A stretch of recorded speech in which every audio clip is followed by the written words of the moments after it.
지난 총선을 앞둔 공천에서 앞으로는 국민들에게는 쇄신 공천, 개혁 공천을 외치면서 뒤로는 공천 헌금이라는 명목으로 매관 매직을 일삼았다는 것이 드러나고 있습니다.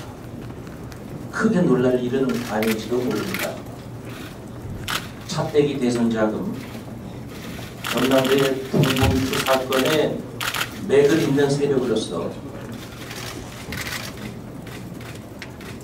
그 버릇을 아직도 버리지 못하고 있구나 하는 생각이 들게 합니다. 이명박 대선 자금과 함께 새누리당의 지난 총선 공천 헌금 매관 매직 행태에 대해서 검찰이 철저한 수사를 통해서 명예 회복하는 계기로 삼기를 기대합니다.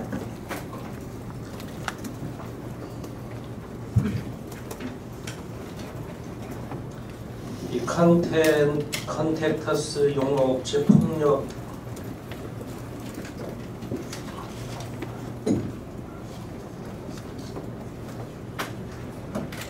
이 폭력의 강도가 상상을 초월합니다.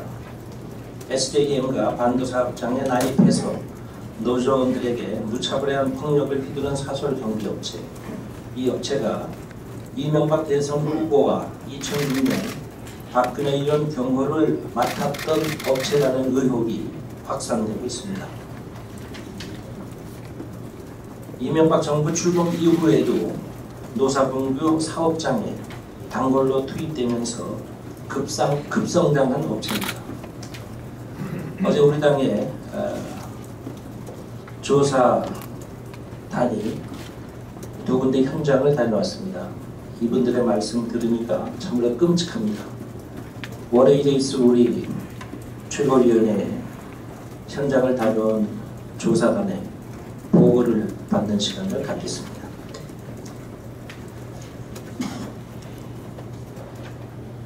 다시 한번 학력차별 문제에 대해서 말씀드리겠습니다. 이 학력차별은 학력이 사회적 신분을 규정짓는 결정적 잣대가 되도록 합니다. 학력차별은 사람들을 학력과 학벌에 따라 서열화하고 사회적 부와 권력을 불평등하게 분배하는 학벌 사회를 조장합니다. 무엇보다 우리 사회의 학력차별은 학력 인플레라는 사회적 고비용을 초래하고 있습니다. 우리나라의 대학 진학률은 전 세계 최고입니다.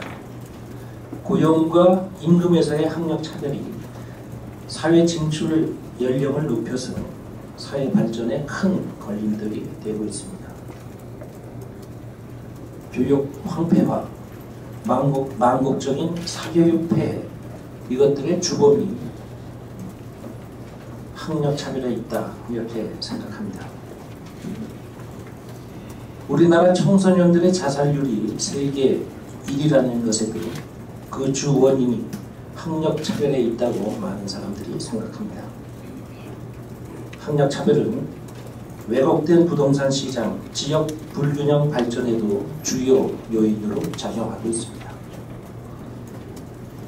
학력차별이 파생시킨 살인적인 사교육비, 저출산 문제, 가정 파괴, 기러기 압박, 노년 빈곤 등 각종 사회 문제를 풀기 위해서 우리는 학력사회, 학력 중심 사회를 실력 중심 사회로 바꿔 나가야 한다고 생각합니다. 제가 신한은행의 학력차별 문제를 중요하게 생각하는 것은 바로 이래서입니다. 신한은행의 학력차별은 우리 사회에서 공식적으로 학력차별이 벌어지고 있다는 것을 상징합니다. 신한은행의 학력차별, 금리차별을 우리가 용인한다면 우리 사회에서의 학력차별을 우리가 공인하는 무서운 결과를 낳게 된다고 생각합니다. 오늘 아침 보도를 보니까 CD 금리 감압으로 피해를 본 사람들이 피해보상 청구 소송을 냈다는 기사를 보았습니다. 신한은행의 학력차별로 학력이 낮다는 이유로 대출을 거부당한 14,000여 명은 신한은행에서 돈을 꾸고 학력이 낮다는 이유로 학력이 높은 사람보다 더 많은 이자를 내야 했던 사람 73,796명. 이분들은 자신이 학력 때문에 불이익을 당했다는 것조차 모르고 있습니다. 이분들이 스스로 당한 불이익에 대해서 학력 차별 당한 것에 대해서 모르고 있다는 것은 신한은행 측이 피해자들에게 사실을 알려주지 않고 있기 때문입니다. 고객을 속이는 행위 또한 대단히 심각한 일이라고 생각합니다. 은행을 감독하는 금융위원회, 금융감독원 모두 이 문제에서 자유로울 수 없습니다. 지난 7월 26일 국회 정무위원회에서 신한은행의 학력차별 금리에 대한 지적에 김석동 금융위원장은 이런 구태에 대단히 실망했다. 적법한 의법 조치하겠다. 엄격히 책임을 묻겠다고 답변했습니다. 권혁세 금감원장 또한 생각이 같다. 우리도 그렇게 하겠다라고 대답했는데 그 이후에 아무런 조치가 있다는 것을 보고받지 못했습니다. 우리 당은 이 학력차별 철폐와 실태 조사를 위한 특별위원회를 다음 주 중에 구성하도록 하겠습니다. 그리고 국회 정무위원회를 통한 청문회를 추진하겠습니다. 아울러서 지난 18대 국회에서 통과시키지 못했던 학력차별금지법을 당론으로 발의해서 입법화하는 데 노력하겠습니다.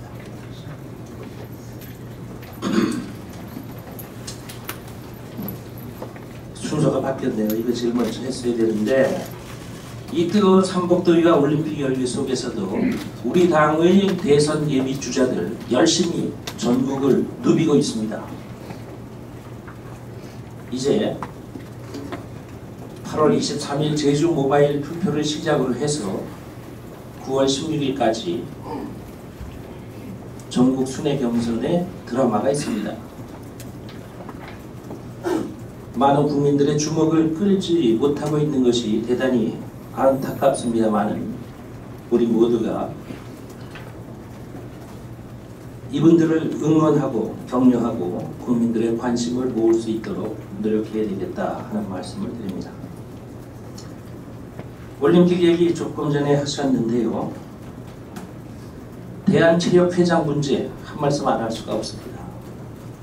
유도에서의 조준호 선수 억울한 판정 번복에 의해서 메달 획득의 기회를 잃었는데 대한체육회장이 판정 번복이 마땅하다고 거꾸로 주장했다는 얘기 들었습니다. 펜싱에서 신아람 선수가 억울한 일조 때문에 메달을 놓치게 된 상황에 대해서 신 선수에게 더 이상 판정에 대해서 문제를 제기하지 않도록 대한체육회장이 설득했다는 기사도 봤습니다. 선수단의 사기와 응원하는 국민들의 마음을 헤아리는 대한체육회장으로서 남은 기간 동안 그나마 열심히 뛰어주기를 기대합니다.